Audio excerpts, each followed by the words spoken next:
Ir al gimnasio o elegir una disciplina de acuerdo a nuestras necesidades corporales es un paso absolutamente indispensable para mejorar nuestra forma física. Entre las muchas alternativas que existen está el yoga, un tipo de ejercicio que combina el bienestar físico con el mental y el espiritual. Generar una armonía entre tu cuerpo, tu mente y tu espíritu. Y para eso hay diversas técnicas, desde lo físico hasta lo más sutil, que es la meditación, donde se busca eso, el bienestar integral del ser humano. 3 fases dentro de la clase que están supeditadas a un trabajo de calentamiento muscular. La primera fase, la segunda fase, después del calentamiento muscular viene relajación, después de relajación vienen las posturas de yoga.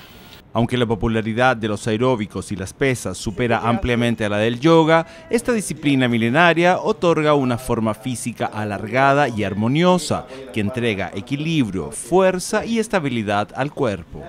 Además, la mezcla de esta con otras formas de ejercitarse pueden llevar a la persona a un estado de paz y tranquilidad combinado con una gran elasticidad. Que son ejercicios conscientes. Tú tienes conciencia de qué músculos estás estirando, cuáles tienes que relajar, cuáles tienes que contraer, cómo estoy respirando y qué es lo que estoy pensando.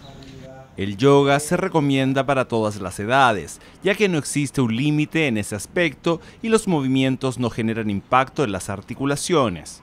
Al mismo tiempo, es altamente recomendado para combatir el estrés. Y podamos asimilar mejor los procesos que estamos viviendo. Dentro de la yoga está la asimilación, la soltura muscular de la tensión que se acumula dentro del organismo y eso hace que el estrés salga a flote, salga como una intranquilidad, entre comillas.